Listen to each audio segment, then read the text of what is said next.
Gugus Tugas Percepatan Penanganan COVID-19 Pemkab Simalungun menggelar konferensi pers, bertempat di Posko Terpadu Jalan Sangnawalu Kilometer 6 Kabupaten Simalungun, Sumatera Utara, Kamis 2 April 2020, terkait salah seorang warga Nagori Bangun Pane Kecamatan Dolok Masagal, berinisial HP yang dinyatakan PDP, telah meninggal dunia. Ketua Gugus Tugas Percepatan Penanganan COVID-19 Pemkab Simalungun, Jr. Saragih, Bupati Simalungun di hadapan wartawan dari berbagai media cetak dan elektronik menjelaskan.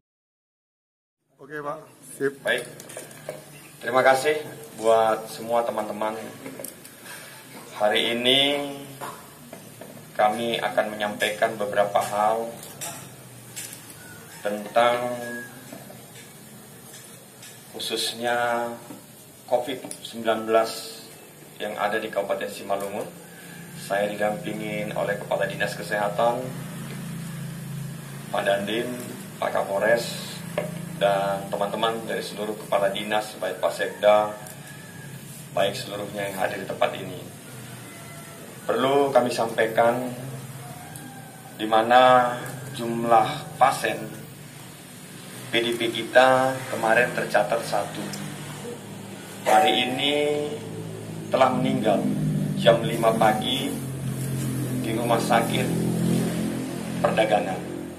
Jadi ODP kita menjadi 0. PDP ya, PDP, pasien PDP. Jadi menjadi 0. Adapun nama pasien tersebut Ulman Purba, umur 66 tahun, Desa Bangun Pane. Tadi sudah langsung dari rumah sakit langsung dibawa ke tempat pemakaman. Disaksikan langsung di sana ada camat, kepala puskesmas dan ramil Kapolsek. Jadi jenazah itu tidak dibuka lagi sesuai dengan protokol kesehatan. Setelah itu, kami telah mengambil langkah. Hari ini, jam 16, tim kami dari kesehatan sudah ada 20 orang. Berada di Desa Bangun Pane. Mereka di sana membawa ronsen, rapid test, tes lab. Sehingga sampelnya kita ambil 50 orang terdekat. Yang ada dalam keluarga itu kita periksa ulang. Pada saat pemeriksaan kepada keluarga pasien, termasuk kepada almarhum, kami gunakan rapid test. Hasilnya negatif. Tapi kita sama-sama mengetahui bahwa rapid test itu tidak menentukan. Tidak menentukan karena butuh waktu. Di dalam perjalanan 8 hari setelah dirawat, ternyata kondisi pasien itu semakin drop karena tubuhnya, bodinya mungkin gak kuat karena dia komplikasi. Jadi komplikasi. Riwayat pasien tersebut sebelum masuk ke rumah sakit, dia baru pulang dari Jakarta. Setelah itu di rumah sekitar 10 hari dia demam. Datang ke bidan desa, dari bidan desa dipantau 1 hari, hari kedua semakin tinggi demamnya. Sehingga ditetapkanlah dia oleh dokter yaitu PDP.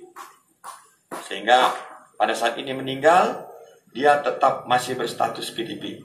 Karena kita belum bisa mengatakan dia terbukti atau tidak, karena kita belum mempunyai alat yang lengkap. Ada alat swab ya, Bu Kadis ya? Belum ada. Pasien kita sekarang ini PDP itu 60 orang ya Bu Kadis ya. ODP ya. ODP kita ada 60 orang pasien. Dengan kejadian ini kami sekarang ini melakukan pencegahan besar-besaran. Pencegahan. Tadi saya sudah perintahkan Direktur Rumah Sakit baik Kadis Kesehatan supaya semua ODP ini kita supaya tidak terjadi bentrok sosial di tengah-tengah masyarakat, pasien ini kita rawat, kita bawa ke rumah sakit. Sekaligus kita pantau dan kita lakukan pemeriksaan di perdagangan. Kita lakukan pemeriksaan mulai pemeriksaan lab. Lab ini terdiri lab kami sudah perintahkan karena permintaan masyarakat. Kalau ada sekarang yang demam, masyarakat takut. Jadi diminta tolong dan isolasi sama pemerintah katanya. Jadi kita siapkan di rumah sakit. Di sana kita pantau dan kita berikan gizi yang secukupnya.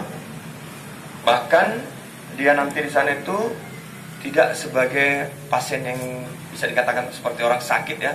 Nanti mungkin dibawa juga berolahraga, tapi di sekitar dijaga jarak gitu, seperti di Wisma Atlet itu. Jadi sudah dipersiapkan. Terus ada lagi pasien kita sekarang dalam pemantauan itu yang tidak demam ya, dia tidak demam, tapi dia baru pulang. Baru pulang, mungkin tak dari Pekanbaru, ada dari Malaysia, ada juga dari tempat lain, itu 855 orang. Sekarang ini terus kita pantau. Untuk itu, kami juga menghimbau kepada seluruh masyarakat yang ada di Kabupaten Simalungun.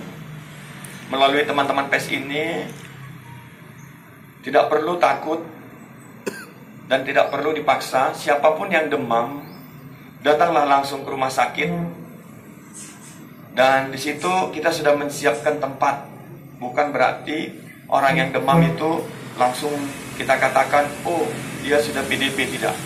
Tapi kita bisa memantau sehingga masyarakat tidak bertanya-tanya. Dan kalau dia dirawat, ada 4 keuntungan. Keluarganya tidak menjadi was-was dan tidak mungkin menjangkit kepada yang ada di tengah-tengah keluarga itu. Kedua, dia dirawat ini, makan, minum, semua ditanggung oleh pemerintah dengan gizinya. Sehingga terarah, kita tahu pemantauannya. Yang ketiga, tidak menjadi konflik sosial kami, karena kami demam. Dan itu. Nah, ini yang kita jaga. Untuk itu, kami bekerja sama, baik Pak Dandim, Pak Kapolres, para camat, kepala desa, para puskesmas, bidan-bidan desa. Sekarang ini mencari orang-orang yang demam. Kita cari semua orang yang demam, supaya kita tahu, jangan nanti begitu sudah parah, kita sulit untuk mengatasinya. Tapi kalau dia demam, kita tahu mengatasinya terlebih dahulu. Sehingga orang-orang tua kita yang mungkin punya komplikasi di rumah tidak terjangkit. Sudah mulai masuk ke Simalungun. Karena apa? Mereka dari Jakarta sudah nggak boleh kemana-mana, tapi masih banyak yang naik bis. Tiba-tiba dari Bandung, dari mana-mana ada masuk kembali karena dia masyarakat Simalungun. Dan kita juga tidak boleh mengusirnya. Tidak boleh mengusir. Tetap kita terima karena dia adalah masyarakat kita, tapi kita awasi dan kita pantau. Tadi 60, sampai hari ini baru 60. 60 Pak ya? 60 orang. Pak, soal status korban pasien yang meninggal dunia itu kapan diketahui Pak bahwa dia positif atau tidak Pak?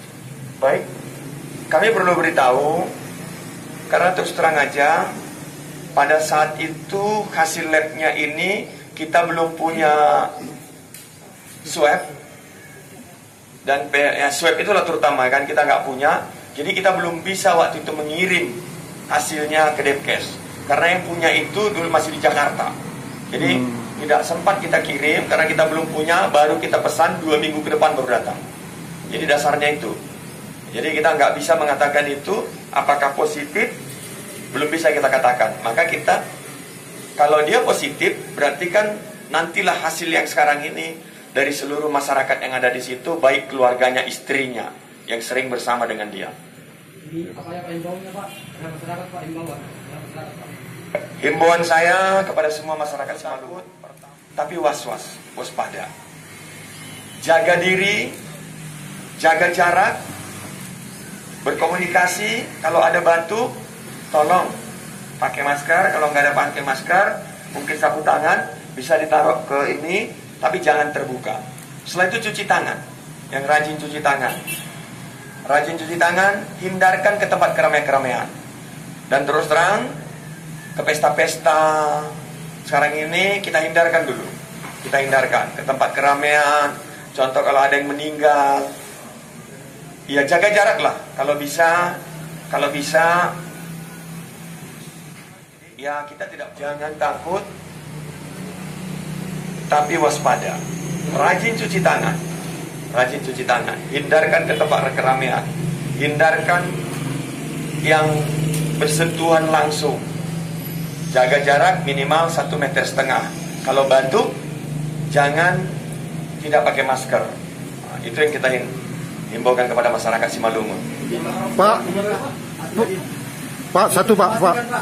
memastikan bahwa korban yang meninggal itu berapa lama lagi Pak? Berapa lama prosesnya yang meninggal tadi Pak?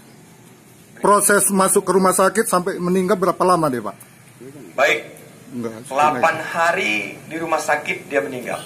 8 hari Pak ya? Sementara WHO mengatakan 12 hari baru bisa dipantau. 14 hari. 14, masa inkubasi? Iya, masa inkubasinya. Berarti kan masih dalam perjalanan. Maka tim medis, dokter spesialis tetap menetapkan dia PDP. Jadi meninggal karena PDP. Baik, itu belum kita cabut, tetap malah tadi saya sudah keluarkan. Dari Kabupaten Simalungun, Sumatera Utara, Kemas Edi Junaidi, Mona Lisa mengabarkan.